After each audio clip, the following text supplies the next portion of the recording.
twice on this channel. So today I want to do a quick overview of a must DIY do mod. So this kind of goes without saying, but these brass colored bolts are absolute shit. So when I first installed this motor, as everyone can see and knows, it has this part of the engine on the bottom end of the crank casing, and you have these two bolts on each side. But seeing as the frame is too wide, I had to flatten it out, put the bolts in, and in doing so, the bolts split off to like a V shape, which in turn started splitting the bottom end of my crank casing open. And there's a gasket in here by default. I would hope so anyway. It's Chinese, but at least they have the decency to put a fucking gasket in the damn motor. So this crank casing was splitting, and in turn I was losing all kinds of power and fucking fuel and oil and everything else. So as you can see, on the left is a hex bolt with the Phillips head on it, and on the right over here there's brass piece of shit, cheap Chinese hardware, some just cheap brass bolt. They work well, but not for an engine. They are good quality bolts for other things, but not for an engine. I will not stress that enough. Did I mention they're not for an engine?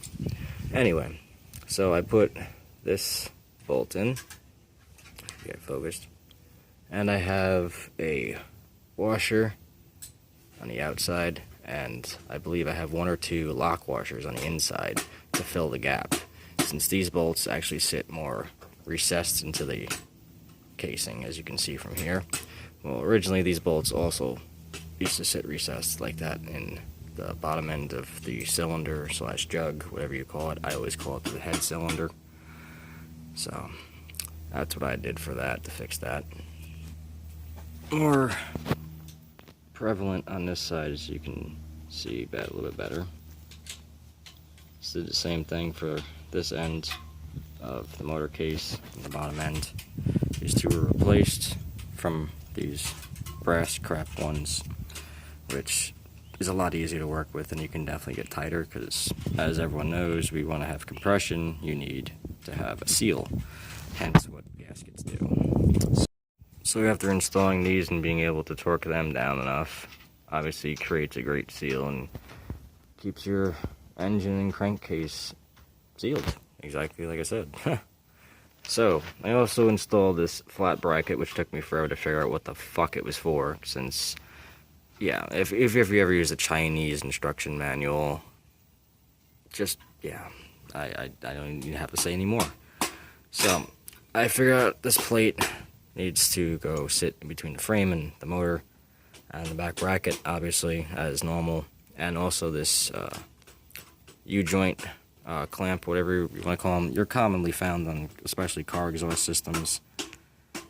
So, and that helps level out and even out the pressure of the mounting bracket in the front.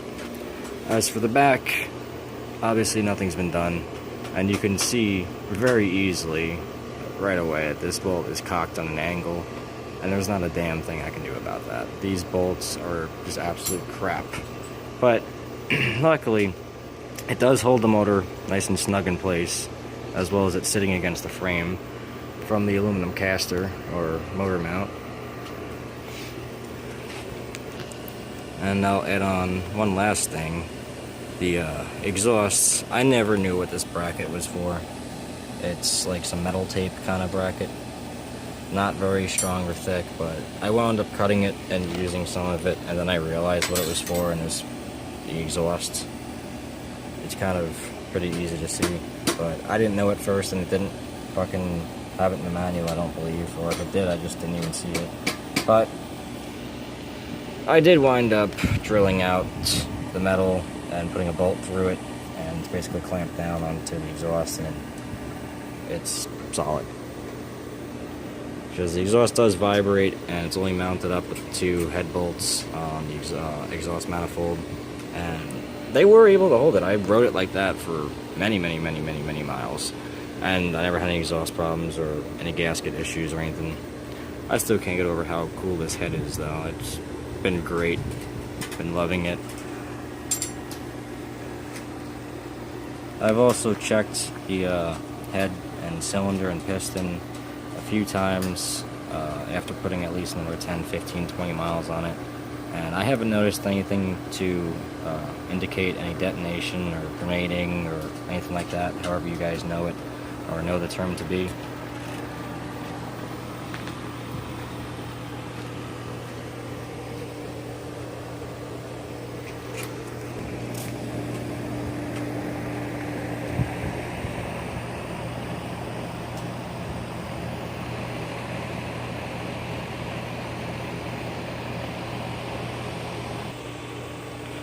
Oh, I can also add in one more thing while I'm at it.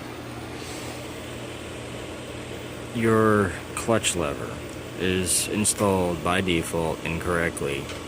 Yes, you heard me correct. So what you want to do is take apart your clutch mechanism, pivot this inwards so you have this bar bent in. The angle that mine's sitting at is with the cable screw directly below the air filter, and yeah, not very hard to figure out how to do. There's some teeth on here that the clutch shaft and the clutch lever sit together with. Oh, also, after your clutch alignment, like I said, with the clutch lever on the motor, you can now two-finger clutch. Very smooth, very nice, works wonderfully. I found it on a forum, don't remember who posted it, but many props to you for bringing that up to adjust the clutch lever. Anyway, I hope you guys enjoyed. Please like, share, subscribe for more.